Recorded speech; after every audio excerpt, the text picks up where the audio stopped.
Hey there. Subscribe to my channel. And also press this bell icon. So you never miss any new updates, cause whenever we upload new video you will get a notification on your phone. अब students start करते हैं class 8th maths properties of addition of rational numbers lecture 4। अब इसमें students जो पहली property है वो है closure property. The sum of two rational number is always a rational number. अगर स्टूडेंट्स हम दो रेशनल नंबर को ऐड करेंगे तो हमेशा एक रेशनल नंबर ही हमें फाइंड होगा। इस क्लोजर प्रॉपर्टी का मीनिंग यही है। दूसरा होता है कॉम्यूटेटिव लॉ। तो कॉम्यूटेटिव लॉ में क्या है स्टूडेंट्स के two rational numbers can be added in any order.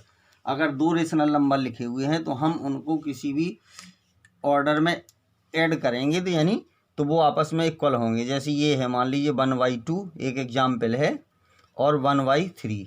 तो अब हम 1/2 प्लस 1/3 करें या 1/3 प्लस 1/2 करें, दोनों की वैल्यू क्या होगी, सेम आएगी। तो ये स्टूडेंट्स कहलाती है कॉम्यूटेटिव लॉ।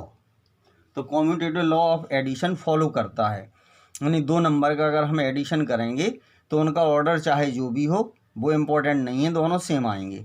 इसी तरीके से स्टूडेंट्स एसोसिएटिव लॉ है, जब हम तीन नंबर ले लेते हैं रेशनल नंबर और उनको हम किसी भी ऑर्डर में ऐड करते हैं तो वो हमेशा सेम आता है। यही कहलाता है एसोसिएटिव लॉ ऑफ एडिशन।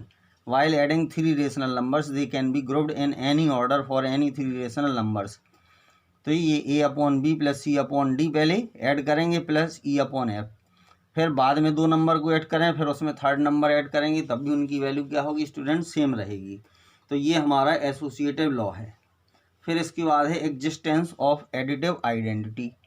तो एग्जिस्टेंस ऑफ एडिटिव आइडेंटिटी क्या होता है स्टूडेंट्स, जीरो जो है वो एडिटिव आइडेंटिटी होती है, क्योंकि किसी नंबर में जीरो ऐड करने पर वो नंबर चेंज नहीं होता है, उसकी वैल्यू सेम रहती है। तो ये कहलाता है एग्जिस्टेंस ऑफ एडिटिव आइडेंटिटी।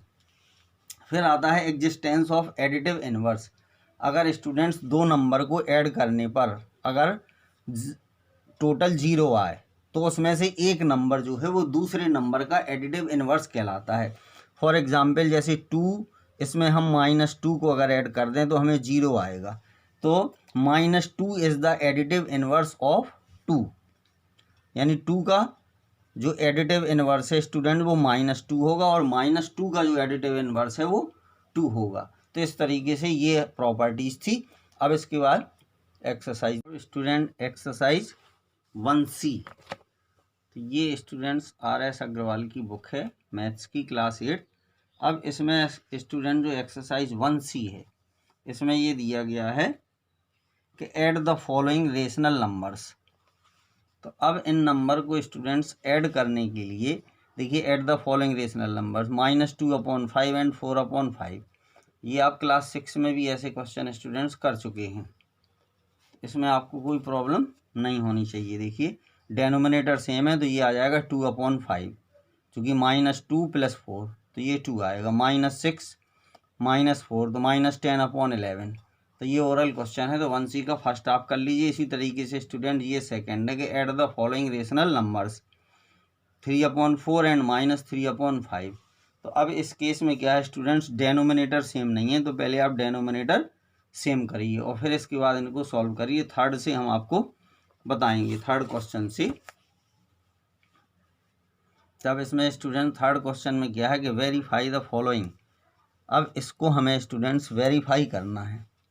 तो अब देखिए इसमें कौन सा लॉ यूज होगा ये आपको ध्यान रखना है। तो अब स्टूडेंट इसमें दो रेशनल नंबर हैं, एक a/b और एक c/d।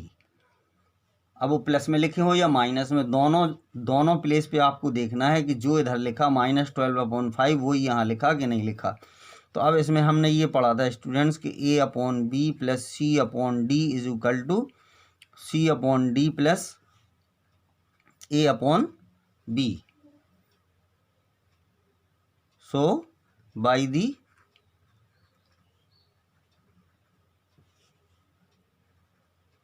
Commutative law of addition.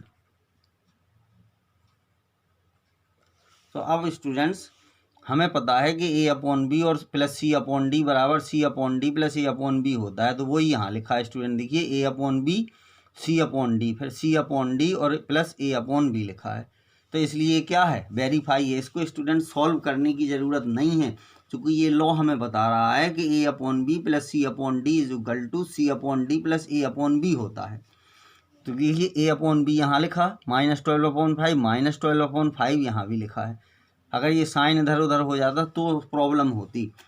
जब रेशनल नंबर बिल्कुल एक जैसे हों, बस उनके केवल ऑर्डर में, एडिशन के ऑर्डर में फ़र्क हो, तो उनका सम हमेशा जो है वो इक्वल आएगा।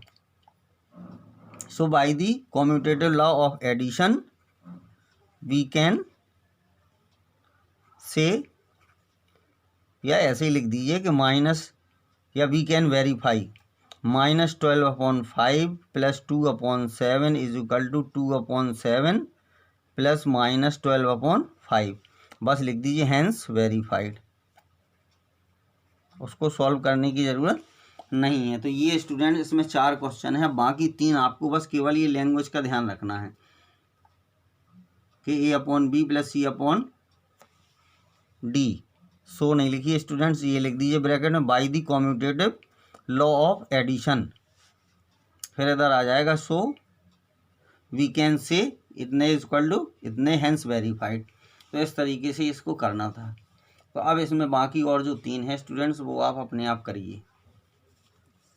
इसी तरीके से देखिए क्वेश्चन नंबर 4 है, ये जो क्वेश्चन नंबर 4 है इसको भी हमें ऐसे ही करना है। देखिए verify the following.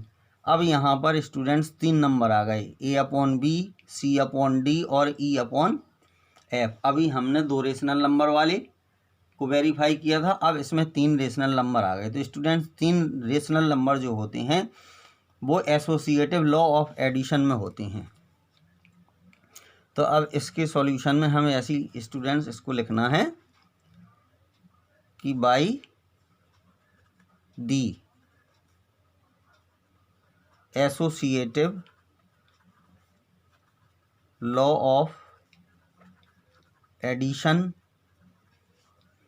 A upon B plus C upon D plus E upon F equal to, ये हो जाएगा ए अपॉन बी, इसमें ब्रैकेट की ज़रूरत नहीं है, प्लस इधर ब्रैकेट लगा दीजिए C upon D plus E upon F. अब चाहें आप तो 3/4 को ए अपॉन बी मान लीजिए, ये सी अपॉन डी हो गया, ये ई अपॉन एफ हो गया, और नहीं है तो आप लिख दीजिए by the associative law of addition इतने इक्वल टू इतने, hence 3/4 plus -2/5 plus -7/10 equal to 3/4 plus -2/5 plus -7/, verified.